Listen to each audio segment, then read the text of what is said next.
नमस्कार, अखबार दैनिकको शुभ बिहानी खबरसँगै यहाँलाई हार्दिक स्वागत छ। म किसान नेपाली। सदाका जस्तै आज पनि विभिन्न खबर बुलेटिनसँगै उपस्थित भइसकेका छौँ। यदि तपाईलाई हामीप्रति कुनै सल्लाह सुझाव एवं प्रतिक्रिया छन् भने तलको कमेन्ट बक्समा उल्लेख गर्न नभुल्नुहोला। यदि तपाईले हाम्रो च्यानल सब्स्क्राइब गर्नुभएको छैन भने सब्स्क्राइब गरिदिनुहोला। सँगै रहेको बेल आइकन थिचिदिनुहोला, जसले गर्दा तपाईँ समक्ष हाम्रा नयाँ अपडेटहरू सजिलै प्राप्त हुनेछन्। दर्शकबिन तपाईलाई हाम्रो यो जानकारी मन परेमा विभिन्न माध्यमबाट हामीलाई शेयर गरेर साथ दिन सक्नुहुनेछ र हाम्रो मेहनतका लागि एक लाइक गर्न नभुल्नुहोला। तपाईले हामीलाई कहाँदेखि हेर्दै हुनुहुन्छ त्यो पनि तलको कमेन्ट बक्समा उल्लेख गर्नुहोला। आउनुहोस् खबर बुलेटिन सुरु गरौँ मुख्य खबरका शीर्षकबाट। शीर्ष नेताहरू बीच जुटेन सहमति, आज पुनः बैठक बस्ने। सुन तस्करी प्रकरणका थुनुवाहरू थप 7 दिन हिरासतमा रहने। सीआईबीले अघि बढायो सुन तस्करी प्रकरणमा अनुसन्धान। एसपी थापा तोकिए अनुसन्धान अधिकृत। रवि लामिछानेको आक्रोश, संसद चल्दैन मात्र बार्गेनिङ चल्छ।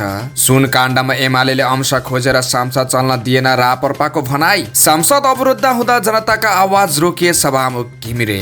राष्ट्रपति पौडेलद्वारा संयुक्त राष्ट्र संघका लागि राजदूत नियुक्त। व्यापारी कम्प्लेक्स ग्राहकसँग पार्किङ शुल्क उठाउन दिन उच्च अदालतको आदेश। राष्ट्रिय स्वतन्त्र पार्टीका 4 सांसदसँग जरिवाना नलिन उच्च अदालतको आदेश। हचुवामा 25 करोडको सफ्टवेयर खरिद, 5 वर्षसम्म प्रयोगविहीन खरिदको निर्णय गर्नेलाई छुट। नागढुङ्गा 9 बेसे सुरुङ मार्गको रेस्क्यु टनेलको भयो ब्रेक थ्रु। लुम्बिनी विकास कोषका उपाध्यक्ष डाक्टर लोहरक्याल लामा भन्छन्, मिडियाले मेरो चरित्र हत्या गरे। दोषीमाथि कारबाही र घाइतेको उपचार गर्ने गृहमन्त्रीको प्रतिबद्धता। भरतपुर आँखा अस्पतालमा बिरामीको भिड। ललिता निवास प्रकरणमा विजय कक्षदार सहित 4 पूर्व मन्त्री विरुद्ध पक्राउ पूर्जी जारी। पूर्व प्रधानमन्त्री द्वय नेपाल र भट्टराई अनुसन्धानको दायरामा। अन्तिम फैसला नआएसम्म लामे आलमै फोहोर फाल्न पोखरा महानगरलाई बाटो खुल्ला।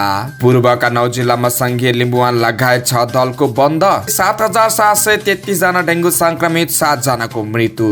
5 महानगरको खर्च 60% भन्दा माथि, काठमाडौँको 36 मात्र। मन्दिर अगाडि चर्च बनाएपछि धरानमा विवाद। डब्ल्युएचओको क्षेत्रीय निर्देशक नेपालका शम्भु प्रसादले दिए उम्मेदवारी। संघीय समितिको सभापति सत्तारूढ र एमालेलाई भागभण्डा, राप्रपा र स्वतन्त्रलाई छैन।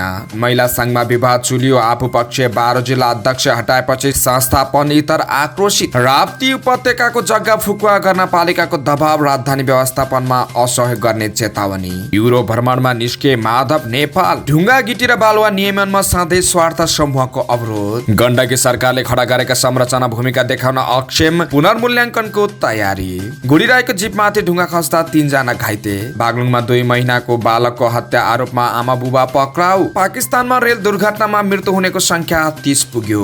एकै वर्ष 3 अर्ब भन्दा बढीको श्याम्पू क्रिम आयात। सेल्फी स्टिक किन्दा 38 लाख रुपियाँ बाहिरियो। त्यस्तै आज 5 प्रदेशका केही ठाउँमा ठुलो पानी पर्ने सम्भावना। दिपेन्द्र सिंह एरी सम्मिलित मोन्टेरियलले जित्यो ग्लोबल T20 क्यानाडाको उपाधि र एएफसी तयारीका लागि मछिन्द्रा र पारो तयार। अब समाचार विस्तारमा।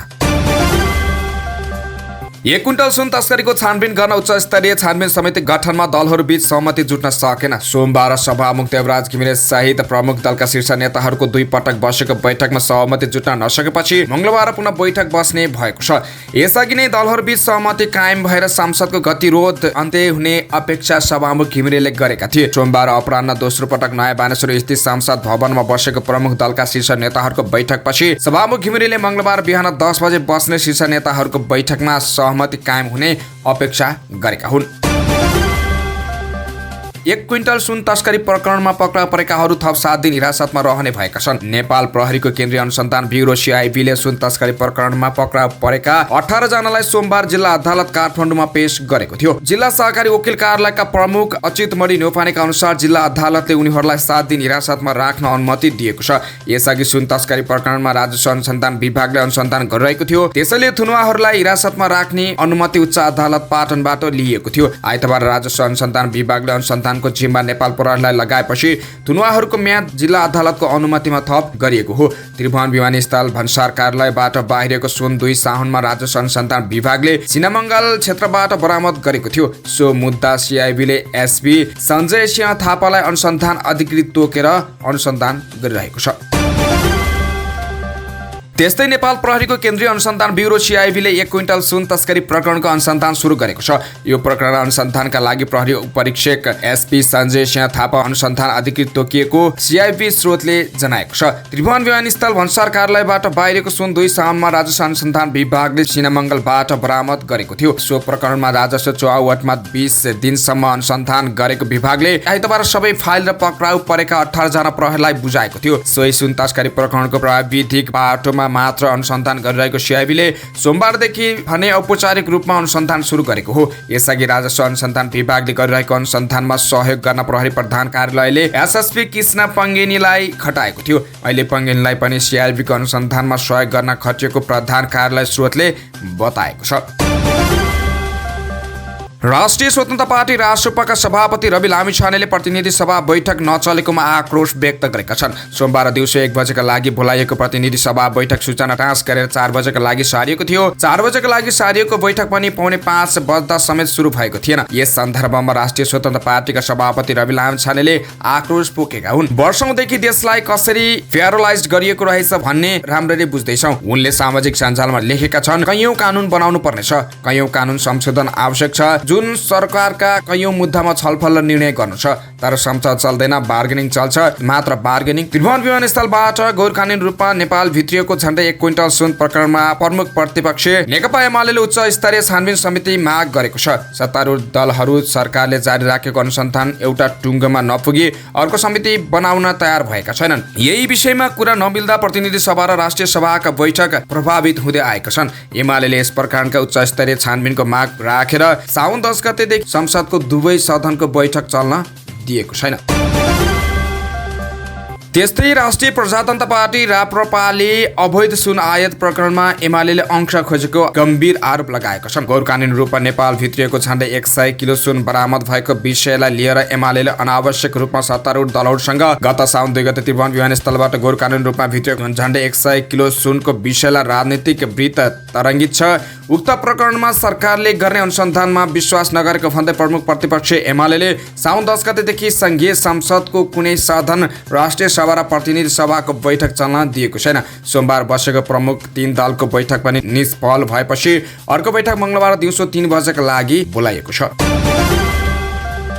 त्यस्तै सभामुख देवराज घिमिरेले संसदमा अवरोध हुँदा जनताको आवाज रोकिएको बताएका छन्। संसद अवरोध हुँदा जनताका आवाज रोकिएका छन्। माननीयहरूले प्राकृतिक विपद लगायतका धेरै जनसरोकारका विषय सदनलाई जानकारी दिन सक्नु भएको छैन। नयाँ बानेश्वर स्थित आफ्नै कार्यकक्षमा बसेको प्रमुख 3 दलका शीर्ष नेताहरूसँगको छलफलपछि सभामुख घिमिरेले भने सदनमा जारी अवरोध खुलाउने विषयमा मंगलबार दिउँसो 3 बजे बानेश्वर प्रधानमन्त्री पुष्पकमल दाहाल प्रचण्ड, नेपाली कांग्रेसका सभापति शेरबहादुर देउवा, प्रमुख विपक्षी दल एमाले अध्यक्ष केपी शर्मा ओली, प्रमुख 3 दलका प्रमुख सचेतक र सचेतकहरू छलफलमा बसेका थिए।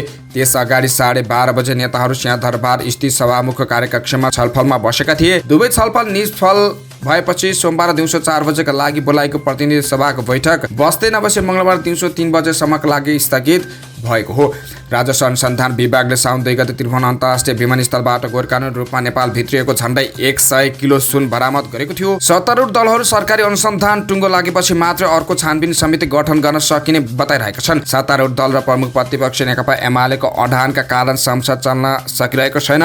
फेरि पनि सहमतिको विकल्प नरहेको सभामुख घिमिरे बताउँछन्। मैले अधिकतम रूपमा लचिलो भएर दलहरूलाई सहमतिका लागि सकारात्मक दबाब दिइरहेको छु। म दलहरू बीच आपसी विश्वास, एकता र सहकार्यको पक्षमा उभिँदै आएको छु। सभामुख घिमिरेले भने आफू सूचना टाँसेर बैठक रोक्ने नजिर स्थापित गर्ने पक्षमा नरहेको पनि उनले बताए। सभामुख घिमिरेका अनुसार प्रमुख 3 दलका शीर्ष नेताहरूको अर्को बैठक मंगलबार बिहान 10:30 बजे प्रधानमन्त्री निवास बालुवाटारमा बस्ने तय भएको छ। उनी भन्छन् आजदेखि हामी सदनको नियमित कारबाहीमा जानेछौँ। राष्ट्रपति रामचन्द्र पौडेलले हिजो लोकबहादुर थापालाई संयुक्त राष्ट्र संघ नेपाल स्थायी नियोग न्युयोर्कका लागि नेपाली राजदूत पदमा नियुक्ति गरेका छन्। राष्ट्रपति पौडेलले दक्षिण अफ्रिकाका लागि नेपालको राजदूत दानबहादुर तामाङलाई, गणतन्त्र मोरिसस र गणतन्त्र जिम्बाब्वेका लागि, जनवादी गणतन्त्र चीनका लागि नेपालका राजदूत विष्णु पुकार श्रेष्ठलाई, प्रजातान्त्रिक जनवादी गणतन्त्र कोरियाका लागि गैर आवासीय नेपाली राजदूत नियुक्ति गरेका हुन्। राष्ट्रपतिले संघीय गणतन्त्र ब्राजिलका लागि नेपालका राजदूत निर्मल राज राज काफ्लेलाई गणतन्त्र प्रविका लागि गौरव आवासीय नेपाली राजदूत पदमा नियुक्ति गरेको राष्ट्रपति कार्यालयले जनाएको छ। उनले नेपालको संविधानको धारा 282 को उपधारा 1 बमोजिम राजदूत नियुक्ति गर्नुभएको राष्ट्रपति कार्यालयका प्रमुख प्रवक्ता शैलज रेग्मी भट्टराईद्वारा जारी विज्ञप्तिमा उल्लेख छ। उच्च अदालत पाटनले काठमाडौँका व्यापारी कम्प्लेक्सहरूलाई ग्राहकसँग पार्किङ शुल्क उठाउन बाटो खोलिदिएको छ। काठमाडौँ महानगरपालिकाले व्यापारी कम्प्लेक्सहरूले ग्राहकसँग पार्किङ शुल्क उठाउन नपाउने कानुनी व्यवस्था गरेको थियो। उक्त निर्णय विरुद्ध व्यवसायीहरूले दिएको रिटमाथि सुनवाई गर्दै सोमबार न्यायाधीश राजेन्द्र खरेलको एकल इजलासले काठमाडौँ महानगरपालिकासँग लिखित जवाफ माग गरेको छ। यस्तै 30 साउनमा दुवै पक्षलाई अन्तरिम आदेशका लागि छलफलमा बोलाइएको छ। तर 30 साउनसम्म व्यापारी कम्प्लेक्सभित्र रहने पार्किङ स्थलहरूमा पार्किङ शुल्क लिने सम्बन्धमा कुनै हस्तक्षेप नगर्न काठमाडौँ महानगरपालिकाका नाममा अल्पकालीन अन्तरिम आदेश दिएको छ। त्यस्तै उच्च अदालत पाटनले चुनाव खर्च सार्वजनिक नगरेको नाममा राष्ट्रिय स्वतन्त्र पार्टीका 4 जना प्रतिनिधि सभा सदस्यलाई जरिमाना नगर्न निर्वाचन आयोगलाई आदेश दिएको छ। आयोगले चुनाव खर्च सार्वजनिक गरेको जानकारी नगराएको भन्दै कतिपय प्रतिनिधि सभा र प्रदेश सभा सदस्य निर्वाचनका उम्मेदवारहरूलाई जनै 15,000 रुपियाँ जरिमाना गर्ने निर्णय गरेको थियो। आयोगले जरिमाना तोकेपछि राष्ट्रिय स्वतन्त्र पार्टीका सांसदहरू विराज भक्त श्रेष्ठ, शिशिर खनाल, शोभिता गौतम र गणेश पराजुलीले आयोगले स्पष्टीकरणको मौका समेत नदी जरिमाना गरेको भन्दै उच्च अदालतमा रिट दिएका थिए। सोमबार कामु मुख्य न्यायाधीश महेश शर्मा पौडेल र न्यायाधीश सुदर्शन राज पाण्डेको इजलासले आयोगको निर्णय कार्यान्वयन नगर्न अन्तरिम आदेशलाई निरन्तरता दिएको हो। यसअघि उच्च अदालतले यही मुद्दामा आयोगको निर्णय यथास्थितिमा राख्न अल्पकालीन अन्तरिम आदेश दिँदै दुवै पक्षलाई छलफलमा बोलाएको थियो। सोमबार दुवै पक्षसँगको छलफलपछि उच्च अदालतले आयोगको निर्णय कार्यान्वयन नगर्न अन्तरिम आदेश दिएको हो। सरकारले विद्युतीय भुक्तानीको एकीकृत प्रणाली स्थापना गर्न भन्दै 5 वर्ष अगाडि किनेको नेसनल पेमेन्ट गेटवे प्रणाली उपयोगविहीन भएको छ।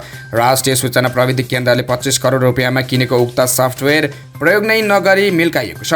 मुलुकभित्र र बाहिरबाट हुने भुक्तानीलाई पुनः विद्युतीय बनाउने भन्दै केन्द्रले 19 असार 2075 मा सिएमए नामक कम्पनीसँग नेसनल पेमेन्ट गेटवेको प्रणाली खरिद सम्झौता गरेको थियो। 24 करोड 75 लाख 22 हजार लागत अनुमान गरिएको प्रणालीलाई सिएमएले 24 करोड 42 लाखमा आपूर्ति र जडान गर्न ठेक्का पाएको थियो। सम्झौता भएको 10 दिनभित्रै प्रणाली खरिद गरेको केन्द्रले अहिलेसम्म उपयोग गर्ने कानुनी आधार तय पार्न सकेको छैन। रकमको कारोबार गर्नुपर्ने भएकाले यो प्रणाली प्रयोग गर्नु अघि केन्द्रले नेपाल राष्ट्र ब्याङ्कसँग गर्नुपर्ने प्रणालीको आधारभूत पक्ष, त्यसको सञ्चालन व्यवस्थापन र नियमन बारे छलफल नै गरेनन्। त्यस्तै जनशक्ति व्यवस्थापन लगायतका पक्ष पनि कुनै तयारी गरेनन्। नागढुङ्गा नौबिसी सुरुङ मार्गको रेस्क्यु टनेलको सोमबार ब्रेकथ्रु भएको छ। 4 वर्ष अगाडि 4 कार्तिक 2076 मा शिलान्यास भए निर्माण थालिएको रेस्क्यु टनेलको सुरुङ मार्ग निर्माणको काम सोमबार पुरा भएको हो। आइतबार दिउँसोसम्म 1 मिटर मात्र रेस्क्यु टनेलको काम बाँकी रहेको थियो, जसलाई सोमबार भौतिक पूर्वाधार तथा यातायात मन्त्री प्रकाश जावलाको उपस्थितिमा ब्रेकथ्रु गरियो। यो रेस्क्यु टनेलको लम्बाइ 2.5 किलोमिटर रहेको छ। 2.6 किलोमिटर लम्बाइको मुख्य टनेलको काम अब 18% बाँकी रहेको आयोजनाले जनाएको छ। मुख्य टनेलमा अब 506 मिटर खन्न बाँकी रहेको छ। यो नेपालको पहिलो ठुलो सुरुङ मार्ग हुनेछ। यो आयोजनाको अध्ययन सन् 2014 मा भएको हो। सन् 2016 मा स्रोत सुनिश्चित भएपछि सन् 2017 मा डिजाइनको काम सुरु भएको थियो। जापानी ठेकदार कम्पनी हजामा आन्दो जेभीले यस आयोजनाका काम गरिरहेको छ। यो कम्पनी कोटेश्वर सूर्यविनायक खण्ड विस्तार तथा बीपी राजमार्ग निर्माणमा समेत सफल भएको थियो। लुम्बिनी विकास कोषका नवनियुक्त उपाध्यक्ष डाक्टर लोहर क्याल लामाले आफूलाई राज्यले जिम्मेवारी दिने बेला आफू विरुद्ध लान्छना लगाउने गिरोहसँगै संगठित रूपमा सक्रिय हुने गरेको आरोप लगाएका छन्। सोमबार काठमाडौँमा पत्रकार सम्मेलन गर्दै लामाले कोषको उपाध्यक्षमा आफ्नो नियुक्तिपछि केही मिडियाले आफू विरुद्ध चरित्र हत्याको तहमा उत्रिएर गरिएका समाचार टिप्पणी र लान्छनाप्रति आफ्नो गम्भीर ध्यानआकर्षण भएको समेत बताएका छन्। उनले देशको लागि आफूले केही गर्न खोज्दा सदैव अवरोध गर्न खोजिएको जिकिर गरे। उपाध्यक्षको जिम्मेवारी दिने नेपाल सरकारको निर्णयप्रति आफू आभारी भएको बताउँदै उनले आफूले पाएको जिम्मेवारी पूरा गर्ने उल्लेख गरे। आफूले हिलम्बु जस्तो दुर्गम गाउँमा गरिब आदिवासी जनजाति परिवारमा जन्मिएर बौद्ध दर्शनको शिक्षा दीक्षा लिएर बौद्धत्वको प्रचार प्रसारमा आफ्नो जीवन समर्पित गर्नु नै अपराध हो भने आफू अपराधबाट कहिले सफाई पाउन नसक्ने उनको तर्क छ। केही मान्छेहरूले लगाएका आरोपहरू राज्यका संवैधानिक अंग तथा अनुसन्धान गर्ने अख्तियार प्रति निकायहरूको अनुसन्धानबाट आफूले पटक पटक सफाई पाएको सत्य किन स्वीकार गर्न सक्दैनन् भन्दै उनले प्रश्न गरे। त्यस्तै उपप्रधानमन्त्री एवं गृहमन्त्री नारायण काजी श्रेष्ठले तामाङ र मगर समुदायको धरनाका क्रममा भएको घटनाप्रति दुःख व्यक्त गरेका छन्। उनले घटनाको गम्भीर अनुसन्धान गरी दोषीलाई कारबाही गर्ने र घाइतेको उचित उपचार गर्ने प्रतिबद्धता व्यक्त गरे। हिजो गृह मन्त्रालयमा तामाङ, घेनुङ र मगर संघका अध्यक्ष सहितका प्रतिनिधिहरूको ज्ञापन पत्र बुझ्ने क्रममा गृहमन्त्री श्रेष्ठले सो प्रतिबद्धता जनाएका हुन्। विवादास्पद अभिव्यक्ति दिएको आरोपमा अधिवक्ता भगवती पाण्डेलाई तत्काल कारबाही गर्न उजुरी दिए पनि समयमै सुनवाई नभएको भन्दै साउन 17 गते नेपाल तामाङ घेदुङ संघीय समिति र नेपाल मगर संघ केन्द्रीय समितिको ब्यानरमा काठमाडौँ प्रहरी परिसर टेकु अगाडि धरना दिएको थियो। सोही धरनाका क्रममा झडप हुँदा केही घाइते भएका थिए। सोही दिन पक्राउ परेका अधिवक्ता पाण्डे केही घण्टामा जिल्ला अदालत काठमाडौँको आदेशले रिहा भएकी थिइन्। गृहमन्त्री श्रेष्ठलाई बुझाएको ज्ञापन पत्रमा अधिवक्ता पाण्डेमाथि कारबाही धर्ना र हिरासतमा राखेका व्यक्तिहरूलाई यातना दिने र दिन प्रहरी अधिकारी तथा संलग्नमाथि कारबाही तथा पीडितलाई उचित क्षतिपूर्ति एवं उपचारको माग गरिएको छ। उता नेपाली कांग्रेसका महामन्त्री विश्वप्रकाश शर्माले लोहरक्याल लामालाई लुम्बिनी विकास कोषको उपाध्यक्ष नियुक्ति गर्ने सरकारको निर्णयको स्वामित्व नेपाली कांग्रेसले नलिने बताएको छन्। सोमबार नयाँ बानेश्वर स्थित संघीय संसद भवनमा सञ्चारकर्मीहरूसँग कुराकानी गर्दै महामन्त्री शर्माले कोषको लामाको नियुक्ति गलत सन्देश दिएको धारणा राखे। म यो विषयमा प्रष्ट विमति राख्न चाहन्छु। मैले रक्षा मन्त्री र कानुन मन्त्रीसँग सम्पर्क गरेर ध्यान आकर्षण गराएको छु।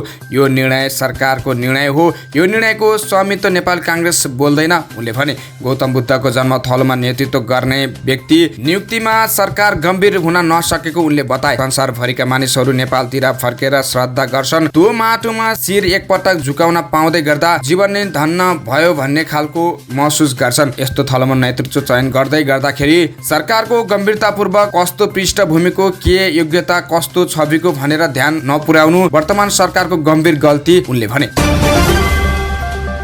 आँखा पाक्ने संक्रमण फैलिएपछि भरतपुर आँखा अस्पताल र त्यस अन्तर्गतका सेकेन्डरी अस्पताल एवं आँखा उपचार केन्द्रमा बिरामीको संख्या झण्डै दोब्बर बढेको छ। बिरामी बढेसँगै जनशक्ति व्यवस्थापन र औषधिको आपूर्तिमा कठिनाइ हुने देखिएको छ। चितवन र आसपासका जिल्लामा आँखा उपचार सेवा दिँदै आएको यस अस्पताल अन्तर्गतका अस्पताल र केन्द्रमा आइतबार 2357 जना सेवा लिएका थिए। अस्पतालका वरिष्ठ प्रशासक दयाशंकर चौधरीका अनुसार अन्य समयमा 1200 को हाराहारीमा बिरामी उपचार का लागि आउने गर्थे। अस्पताल आएका मध्ये 60% भन्दा बढी आँखा पाक्ने रोगका बिरामी रहेका छन्। आइतबार भरतपुरमा रहेको मुख्य अस्पतालमा 973, सेकेन्डरी आँखा अस्पताल खोरीमा 66, कावसेतीमा 193 र सिमरनगढमा 102 जनाले उपचार लिएका छन्। अस्पतालमा आबद्ध 14 आँखा उपचार केन्द्र छन्। तीमध्ये चिकुमार, विष्णुकुमारी, बाइरङ्ग सेवा, भरतपुर उकालोमा 238, पर्सामा 173, रत्नगरमा 128, माडीमा 96, चनौतीमा 65, राप्तीमा 61 र गोरिन्टारमा 25 जनाले सेवा लिएका छन्। बालुवाटार स्थित ललिता निवासको सरकारी जग्गा हिनामिना प्रकरणमा विजय कुमार गच्छेदार सहित 4 पूर्व मन्त्री विरुद्ध पक्राउ जारी भएको छ। प्रहरीको केन्द्रीय अनुसन्धान ब्युरो CIB ले पूर्व उप प्रधानमन्त्री एवं भौतिक योजना मन्त्री विजय कुमार गच्छेदार, राज्य मन्त्री सञ्जय कुमार शाह, पूर्व भूमि सुधार मन्त्री चन्द्रदेव जोशी र डम्बर श्रेष्ठ विरुद्ध पक्राउ जारी भएको प्रहरी उच्च स्रोतले बताएको छ। अख्तियार दुरुपयोग अनुसन्धान आयोगले चलाएको भ्रष्टाचार सम्बन्धी मुद्दामा पनि गच्छेदार, जोशी र श्रेष्ठ प्रतिवादी थिए। CIB ले यो प्रकरणमा 4 पूर्व सचिव सहित 406 जना विरुद्ध पक्राउ लिइसकेको छ। ललिता निवासको सरकारी जग्गा व्यक्तिको नाममा पास गर्ने क्रममा संलग्न भएको भन्दै तत्कालीन सचिवहरू दीप बस्नेत, छविराज पन्त, दिनेश हरि अधिकारी र नारायण गोपाल मलेगो विरुद्ध पक्राउ जारी भएको छ। तीमध्ये एक पूर्व सचिव सुधीर शाह पक्राउ परिसकेका छन् भने अख्तियार दुरुपयोग अनुसन्धान आयोगका पूर्व प्रमुख आयुक्त समेत रहेका दीपक बस्नेत फरार छन्। त्यस्तै सर्वोच्च अदालतले ललिता निवास जग्गा अनियमितता प्रकरणमा निर्णयकर्ताहरूलाई पनि अनुसन्धानको दायरामा ल्याउन सरकारका नाममा निर्देशनात्मक आदेश जारी गरेको छ। ललिता निवास जग्गा अनियमितता प्रकरण मुछिएका एक नायक शुभा नासुले दायर गरेको बन्दी प्रत्यक्षीकरणको निवेदनमा सर्वोच्च अदालतले तल्लो तहका कर्मचारीलाई मात्रै अनुसन्धानको दायरामा ल्याएको देखिएको भन्दै निर्णयकर्ताहरूलाई पनि अनुसन्धानको दायरामा ल्याउन निर्देशनात्मक आदेश जारी गरेको हो। सर्वोच्च अदालतको आदेशमा भनिएको छ, नेपाल सरकार मन्त्री परिषदको निर्णय तथा निर्णय प्रमाणित गरी कार्यान्वयन तहमा प्रत्यक्ष रूपमा संलग्न हुनेहरू मन्त्रालय स्तरमा सो निर्णय गर्न किटाडी प्रस्ताव पेश गर्ने वा प्रस्तावमा संलग्न माथिल्लो तहको पदाधिकारी वा अधिकारीहरूको पद सोपानबाट समेत गरी अब उपरान्तको थप अनुसन्धान कार्य अविलम्ब सम्पन्न गर्न गराउन भनी यो आदेश जारी गरिएको छ। सर्वोच्च अदालतमा 3 वटा मन्त्री परिषद बैठकको निर्णय नै उल्लेख गरिएको छ। आदेशमा उल्लेखित मध्ये 29 चैत 2066 मा बालुवाटारको प्रधानमन्त्री निवास विस्तार गर्ने र त्यसक्रममा मोही र निजी जग्गा धनीलाई सरकारी र सार्वजनिक जग्गा सट्टा भर्ना गर्ने निर्णय भएको थियो। अन्तिम फैसला नआउँदासम्म लामेहालमा रहेको अस्थायी ल्यान्डफिल साइटमा फोहोर विसर्जन अवरोध नगर्न उच्च अदालत पोखराले आइतबार परमादेश जारी गरेको छ। महानगरले सहमति अनुसार काम नगरेको ल्यान्डफिल साइटका कारण स्वास्थ्यमा प्रतिकूल असर पारेकाले तत्काल फोहोर विसर्जन रोक्न बिहिबार महानगर विरुद्ध स्थानीय रबिन केसी, जितेन्द्र केसी र ब्रजेश गुरुङले उच्च अदालत पोखरामा रिट दायर गरेका थिए। उक्त रिट उप उच्च अदालतले शुक्रबार विपक्षी बनाएको पोखरा महानगरपालिका 1 हप्ताभित्र कारण देखाउ आदेश जारी गरेको थियो। आइतबार महानगर तर्फको जवाब सुनिसकेपछि हाललाई रिट उप अन्तिम फैसला सम्बोधन हुने नै हुँदा त्यस अवधिका लागि निवेदन बमोजिम आदेश जारी गर्नु परेको उच्च अदालत पोखराका रजिस्ट्रार श्रीलाल पौडेलले जानकारी दिए। दुवै पक्षको बहस सुनिसकेपछि आइतबार तत्काललाई निवेदकले माग बमोजिम आदेश जारी गर्न नपरेको उच्च अदालत पोखराका रजिस्ट्रार श्रीलाल पौडेलले जनाएका छन्। निवेदकले महानगरले फोहोर फाल्दा वातावरणीय प्रभाव पर्यो, तत्काल रोक्नु पर्यो भनेर माग गर्नु भएको थियो। त्यसबारे अन्तिम फैसला हुन सकेन। उनले भने त्यस अवधिका लागि महानगरले अगाडि बढाएको काम रोक्न आवश्यक देखिएन। राष्ट्रिय जनमुक्ति पार्टी सहितको 6 दलले गरेको बन्दको आह्वानले पूर्वका 9 जिल्लाको जनजीवन प्रभावित भएको छ। लालमोहन दिवसको अवसरमा लालमोहन सन्धिको मर्म अनुसार अरुण पूर्वका 5 थर ताप्लेजुङ, इलाम, झापा, मोरङ, सुनसरी, धनकुटा, तेह्रथुम, सङ्खुवा सभा जिल्लालाई लिम्बुवान राज्य बनाउनु पर्ने माग राख्दै बन्दको आह्वान गरिएको हो। बन्दले पूर्वका 9 जिल्लामा लामो तथा छोटो दूरीका यातायात ठप्प हुँदा जनजीवन प्रभावित भएको छ। बन्दको कार्यक्रमलाई विभिन्न पहिचानवादी पार्टी र संघ संगठनले एकबद्धता जनाउँदै सहयोग गरेका छन्। साउन 22 गते लालमोहर दिवस तत्कालीन गोर्खा राज्य र लिम्बुवान बीच सन्धि भएको ऐतिहासिक दिन हो। इतिहासका अनुसार विक्रम सम्वत 1831 साउन 22 गतेका दिन तत्कालीन क्रान्ति लिम्बुवान राज्य स्वायत्तता र आत्मनिर्णयको अधिकार उपयोग गर्न पाउने गरी तत्कालीन गोर्खा राज्यमा गाभिएको थियो। त्यही सन्धिलाई विक्रम सम्वत 1831 को लालमोहन सन्धि भनिन्छ। लालमोहन सन्धिको मर्म र ऐतिहासिक दशी प्रमाणको आधारमा अहिलेको संघीय संरचनामा अरुण पूर्वका 9 जिल्लालाई समेटेर छिट्टै लिम्बुवान राज्य निर्माण गरिनुपर्ने उनीहरूको माग छ। देशभर डेङ्गुको संक्रमितको संख्या 7,733 पुगेको छ। इपिडेमियोलोजी तथा रोग नियन्त्रण महाशाखाका अनुसार गत जनवरीदेखि 6 अगस्तसम्म डेङ्गु संक्रमितको संख्या 7,733 पुगेको हो। यस अवधिमा 7 जना डेङ्गु संक्रमितको मृत्यु भएको पुष्टि भएको महाशाखाले जनाएको छ। यस वर्ष नेपालमा डेङ्गुका 4 वटै सरोटाइप देखिएको छ। सरोटाइप भन्नाले भाइरसको प्रकृतिका आधारमा गरिएको वर्गीकरण रहेको महाशाखाको भनाइ छ।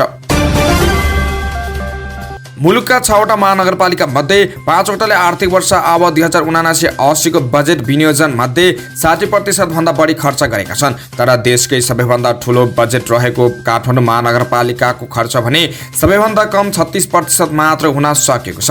देशभरका अन्य महानगरपालिकाले खर्च गर्ने क्षमता बढाइरहँदा काठमाडौँको विगतका वर्षहरूको तुलनामा पनि खस्केको देखिएको छ। मुलुकमा 6 महानगर मध्ये सबैभन्दा बढी 80% बजेट खर्च वीरगञ्ज महानगरपालिकाले गरेको छ।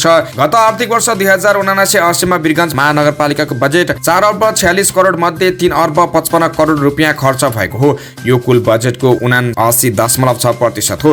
वीरगञ्ज महानगरपालिकाको बजेट मध्ये 2 अर्ब 56 करोड रुपियाँ चालुतर्फ विनियोजन भएको थियो। त्यसमध्ये 2 अर्ब 29 करोड खर्च भएको जानकारी महानगरपालिकाका लेखा अधिकृत रूपनारायण राव गिरावटले दिएका छन्। यो कुल बजेटको 89.5% हो। त्यस्तै पुँजीगत खर्चका लागि छुट्याएको 1 अर्ब 90 करोड बजेट विनियोजन भएकोमा 1 अर्ब 36 करोड रुपियाँ खर्च भएको छ। यो कुल बजेटको 66.3% हो।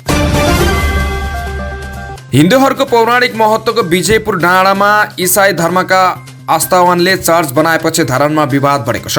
100 वर्ष पुरानो बालगोपाल मन्दिर अगाडि पार्टी प्यालेस बनाउने भनेर अन्तमा चर्च बनाएको भन्दै हिन्दू धर्मावलम्बीले चर्च हटाउनु पर्ने माग राखेका छन्। स्थानीय व्रत कथामा भगवान शिवले श्रीमती सीतादेवीको मृत्युपछि शव बोकेर यात्रा गर्ने क्रममा विजयपुरमा पुग्दा दाँत पतन भएको प्रसङ्ग उल्लेख छ। दाँत पतन भएको भनिएको स्थानमा दन्तकाली मन्दिर छ। दन्तकाली आसपास बुढा सुब्बा पञ्चकन्या पण्डेश्वर लगायत धार्मिक शक्तिपीठहरू छन्। विजयपुर डाँडामा रहेका 4वटै शक्तिपीठको 100 वर्ष पुरानो इतिहास छ। यो शक्तिपीठ जाने बाटोमा पर्ने विजयपुर डाँडामा इसाई धर्मावलम्बीहरूले चर्च बनाएपछि विवाद भएको हो। हिन्दू धार्मिक अभियन्ताले चर्चलाई सार्न माग गरेका छन्। इसाई धर्मावलम्बीहरू नसार्ने अडानमा छन्। धरान उपमा नगरपालिकाबाट पूर्व स्वीकृति नलिई चर्च बनाएको इसाई समाजका अगुवाहरू रक्षात्मक देखिएका छन्। पार्टी प्यालेस भनेर निर्माण गरिएको भवनलाई निर्माण सम्पन्न भएपछि चर्च बनाएको ओम शिवशक्ति कल्याणी केन्द्र धरानका अध्यक्ष विपिन कार्कीले बताएका छन्। सुरुमा पार्टी प्यालेस भनेर बनाउन सुरु गरियो, पछि 81 चर्च बनाइयो। कार्कीले भने, हाम्रो आग्रह पहिले जे भनेर बनाउनु भयो त्यही बनाउनुस् भन्ने हो। विश्व स्वास्थ्य संगठन WHO को दक्षिण पूर्वी एसिया क्षेत्रको क्षेत्रीय निर्देशकमा नेपालको तर्फबाट शम्भु प्रसाद आचार्यले उम्मेदवारी दिएका छन्। नेपाल सरकारको निर्णय अनुसार आचार्यले उक्त पदमा उम्मेदवारी दिएका हुन्। नेपाल सरकारले 2023 जुन 23 मा WHOलाई पत्रचार गर्दै नेपालको तर्फबाट क्षेत्रीय निर्देशकको पदमा आचार्यको उम्मेदवारी दिएको हो। WHOले सन् 2023 अप्रिल 21 मा उक्त पदको उम्मेदवारीको लागि दक्षिण पूर्वी एसिया क्षेत्रका मुलुकहरूलाई पत्रचार गरेको थियो। त्यसको 2 महिनापछि नेपालले आफ्नो उम्मेदवारी प्रस्तुत गरेको हो। उक्त क्षेत्रीय निर्देशक पदको लागि आचार्यसँग बङ्गलादेशबाट साइमा वाजेद होसनको पनि उम्मेदवारी परेको छ। आगामी अगस्त 30 देखि नोभेम्बर 2 सम्म हुने WHO को क्षेत्रीय समिति बैठक हुनेछ। अक्टोबर 31 मा उक्त पदका लागि निर्वाचन हुनेछ, जसमा 11 सदस्य मुलुकका स्वास्थ्य मन्त्रीहरूको सहभागिता रहनेछ। आचार्यसँग जनस्वास्थ्यको क्षेत्रमा 3 दशक भन्दा बढी काम गरेको अनुभव छ। उनले नेपाल, एसियाका विभिन्न क्षेत्र र विश्व स्तरमा समेत स्वास्थ्य क्षेत्रमा नीति, राजनीतिक, बहुपक्षीय सहकारी र अन्तर्राष्ट्रिय रूपमा सुधारका काम गर्दै आइरहेका छन्। उनले यसअघि WHO बाट निर्देशकका रूपमा नेपाललाई सहयोग गर्ने र UN को प्रणालीसँग सहकार्य गर्ने काम गरिसकेका छन्। सत्तारूढ र प्रमुख विपक्षी दलका प्रमुख सचेतकहरूले संसदीय समितिको भागभण्डा टुङ्गो लगाएका छन्। सोमबार बस्ने शीर्ष नेताहरूले त्यसलाई अन्तिम रूप दिनेछन्। सोमबार बसेको माओवादी संसदीय दलको बैठकमा प्रमुख सचेतक हितराज पाण्डेले सत्तारूढ गठबन्धन र प्रमुख प्रतिपक्ष नेकपा एमाले बीच भएको सहमतिबारे जानकारी गराएका थिए, जस अनुसार संसदको सबैभन्दा ठूलो दल नेपाली कांग्रेस 4 वटा समिति सभापति पाउनेछ।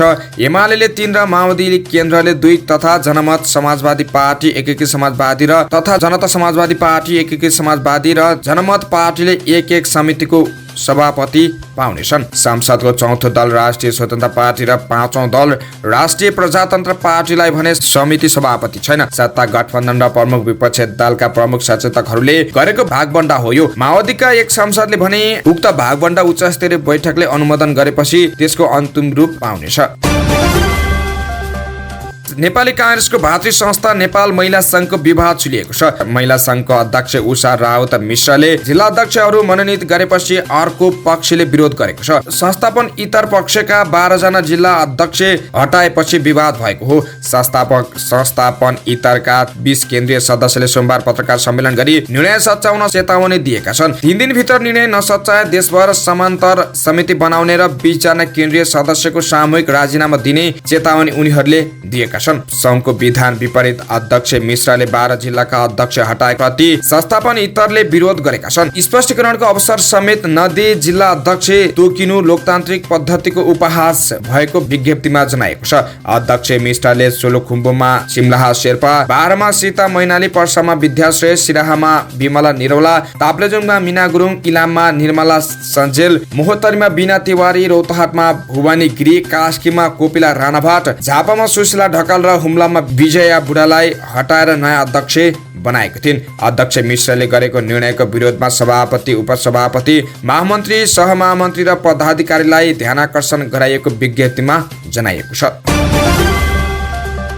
लुम्बिनी प्रदेशको राजधानी क्षेत्रमा जग्गा किताकाट र किनबेचमा लगाइएको रोक 3 वर्ष बितिसक्दा पनि सरकारले फुकुवा गरेको छैन। लामो समयसम्म जग्गा कारोबार रोकका हुँदा जग्गा धनी मर्कामा परेपछि फुकुवाका लागि राजधानी क्षेत्रका पालिका प्रमुखहरूले प्रदेश सरकारलाई संयुक्त दबाव दिन थालेका छन्। तत्कालीन मुख्यमन्त्री शंकर पोखरेल नेतृत्वको सरकारले 2077 असोज 16 गते दाङको राप्ती गाउँपालिकाका सबै वडा, गडुवा गाउँपालिका 1, 2 र 3 नम्बर वडा तथा अर्घाखाँचीको शीतगंगा नगरपालिका 8 र 9 नम्बर वडाको भूभाग राप्ती उपत्यकामा लुम्बिनी प्रदेशको स्थायी राजधानी तोकेको थियो। लगत्तै ती क्षेत्रका जग्गामा रोक लगाइएको थियो। त्यति बेलादेखि अहिलेसम्म राजधानी क्षेत्रका बासिन्दाले किताकाट गरेर अंशमण्ड गर्न समेत पाएको छैनन्। जग्गा धितो राखेर बैंक एवं वित्तीय संस्थाहरूबाट ऋण लिएर व्यापार व्यवसाय गर्न पनि समस्या भएको भन्दै स्थानीय आक्रोशित छन्। जग्गा कारोबार रोकिँदा पालिकाहरूको समेत राजस्व पनि घटेपछि राप्ती, गडवा र शीतगंगा नगरपालिकाका प्रमुखहरूले प्रदेश सरकारमाथि संयुक्त दबाव बढाएका छन्। राजधानी व्यवस्थापन तथा जग्गा फुकुवा संघर्ष समितिले पनि पुनः आन्दोलन गर्ने चेतावनी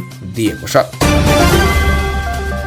नेकपा एकीकृत समाजवादी पार्टीका अध्यक्ष माधव कुमार नेपाल युरोप भ्रमणमा गएका छन्। प्रवासी नेपाली एकता मञ्च युरोपले आयोजना गरेको कार्यक्रममा सहभागी हुन नेपाल आज बिहान 7:30 बजे टर्किस एयरलाइन्सको विमानबाट जेनेभा तर्फ प्रस्थान गरेका हुन्। उनी प्रवासी नेपाली एकीकृत मञ्च युरोपले स्विजरल्यान्डमा र लन्डनमा आयोजना गरेको कार्यक्रममा सहभागी हुने उनको सचिवालयले जनाएको छ। पूर्व प्रधानमन्त्री नेपाल आगामी भदौ 1 गते स्वदेश फर्किने कार्यक्रम रहेको छ।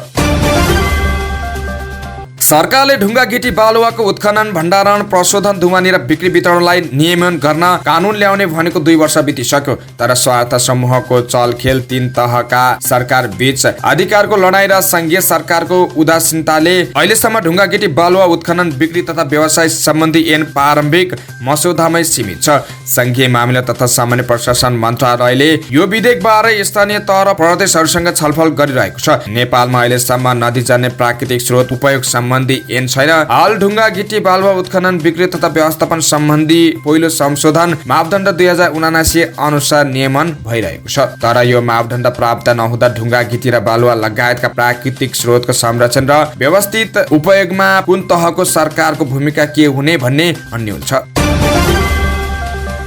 गण्डकी प्रदेशभरिका ताल र जलधार क्षेत्र संरक्षण, पुनर्स्थापना तथा प्रभावकारी व्यवस्थापन गरी जैविक विविधता संरक्षण गर्न ताल प्राधिकरण नै बनाउने नीति पृथ्वी सुब्बा गुरुङ नेतृत्वको सरकारले अगाडि सार्यो। 2075 फागुन 27 गते विधेयक संसदबाट पारित भएसँगै 2067 फागुनमा डाक्टर अनुप गुरुङ कार्यकारी निर्देशक नियुक्ति भए। तालको नोक्साङ्कन गर्ने, अतिक्रमण हटाउने तथा रोक्ने समेत जिम्मेवारी पाएको प्राधिकरणले सधैँ विवादमा आइरहने र राजनीतिक स्वार्थ अनुसार हतियार बन्दै आइरहने फेवातालको सम्बन्धमा सिंहको भाँच्न सकेन। कास्कीमा मात्रै होइन, प्रदेशभरिकै तालको संरक्षणमा प्राधिकरणले काम गरेको नागरिकले गर्न पाएनन्। डाक्टर अनुपले कार्यकारी निर्देशक पदबाट राजीनामा दिएपछि मुख्यमन्त्री कृष्णचन्द्र नेपाली पोखरेलले सो पदमा कल्पना सापकोटालाई नियुक्ति गरेका छन्। तर 11 महिनासम्म पनि प्राधिकरणले जनताले थाहा पाउने गरी भूमिका नै देखाउन सकिरहेको छैन।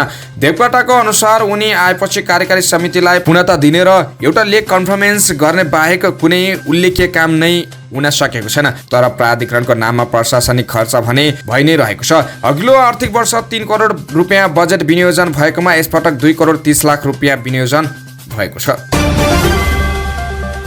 सिद्धार्थ राजमार्ग अन्तर्गत बुटोल पाल्पा सडक खण्डको सिद्धबाबा मन्दिर नजिक गुडिरहेको जीपमाथि ढुङ्गा खसेर लाग्दा 3 जना घाइते भएका छन्। बुटोलबाट पाल्पातर्फ जाँदै गरेको लु 2 छ 2849 नम्बरको जीपमाथि 3औं गाउँपालिका 3 मा ढुङ्गा खस्दा चालक सहित 3 जना घाइते भएका हुन्। राजमार्ग सुरक्षा तथा ट्राफिक व्यवस्थापन कार्यालय बुटोलका अनुसार घाइते 3 जनालाई उपचारका लागि लुम्बिनी प्रादेशिक अस्पताल बुटोलमा ल्याइएको छ। उनीहरूको स्वास्थ्य अवस्था सामान्य रहेको प्रहरीले जनाएको छ। बागलुङमा 2 महिनाको नाबालकको हत्या आरोपमा आमा बुबा पक्राउ परेका छन्। पक्राउ पर्नेमा निस्यखोला गाउँपालिका 4 बडा चौरका 24 वर्षीय बिरु विका र 30 वर्षीय सबिन रहेको जिल्ला प्रहरी कार्यालय बागलुङका सूचना अधिकारी तथा प्रहरी नायब उपरीक्षक मदन केसीले जानकारी दिनुभयो। साउन 18 गते बिहीबार राति विक दम्पति बीच विवाद हुँदा बालकलाई खोसाखोस गर्ने क्रममा आफ्नै घरभित्र भुइँमा खसेर बजारिएपछि घटनास्थलमै बालकको ज्यान गएको बताइएको छ। प्रहरीले घटनाको विषयमा 3 दिनपछि मात्रै जानकारी पाएको थियो। त्यस लगतै प्रहरीले हत्या आरोपमा प्रहरीले विक दम्पतिलाई पक्राउ गरी अनुसन्धान अगाडि बढाएको छ। प्रहरीले जिल्ला अदालत बागलुङमा आइतबार ज्यान सम्बन्धी कसुरमा मुद्दा दर्ता गरेर 5 दिनको म्याद थप गरी अनुसन्धान थालेको छ। पाकिस्तानको सिन्धी प्रान्तमा भएको रेल दुर्घटनामा मृत्यु हुनेको संख्या 30 पुगेको छ। 6 जना घाइते भएका छन्। कराचीबाट एबोटाबादतर्फ गइरहेको हजार एक्सप्रेसको रेल आइतबार दिउँसो सिन्धी प्रान्तको संघार जिल्लामा दुर्घटना भएको थियो।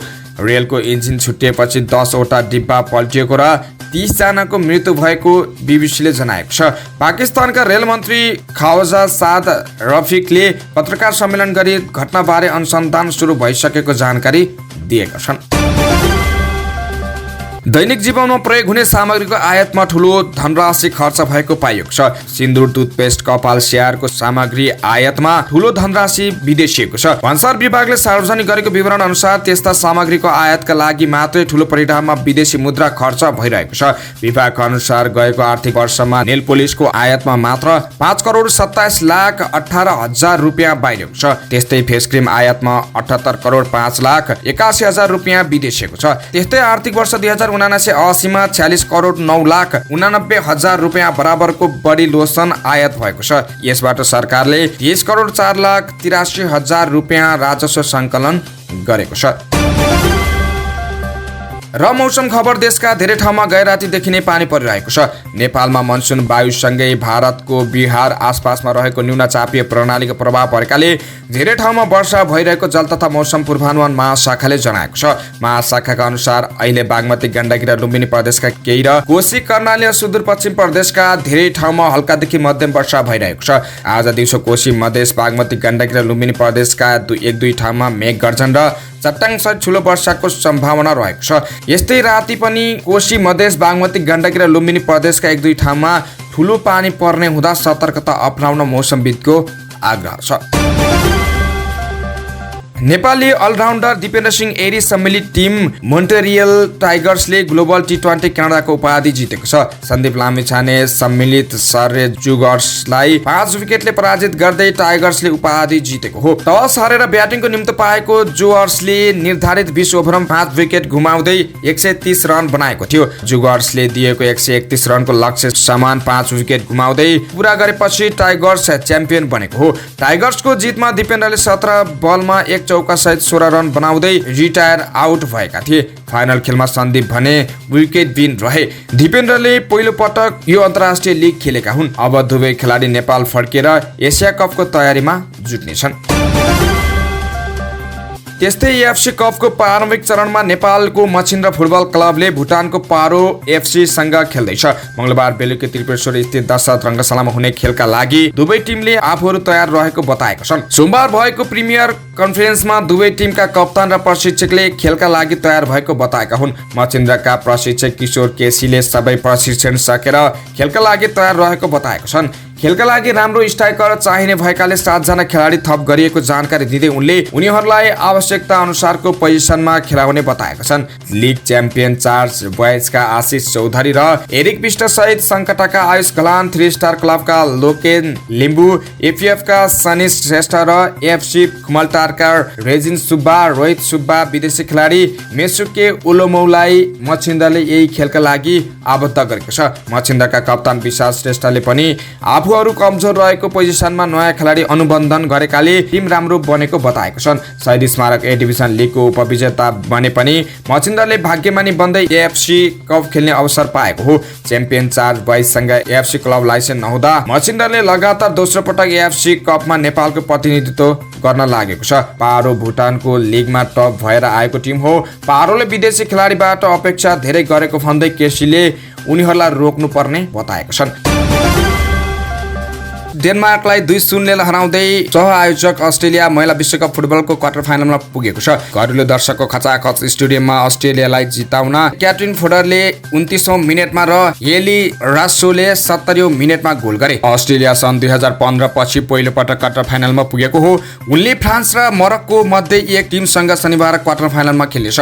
यसअघि सन् 2007, 2011 र 2015 मा लगातार क्वार्टर फाइनलसम्म पुगेको अस्ट्रेलिया गत विश्वकपमा प्री क्वार्टर फाइनलसम्म पुगेको थियो। सन् 2007 पछि पहिलो पटक विश्वकप खेलेको डेनमार्क भने सन् 2091 र 1995 मा पनि क्वार्टर फाइनलबाटै बाहिरिएको थियो। अवस्था यिनै खबरसँगै आजलाई अखबार दैनिक सकियो। बिदा हुन्छौँ। नमस्कार। स्वच्छ, ताजा, निष्पक्ष समाचारको लागि हामीसँगै रहनुहोला।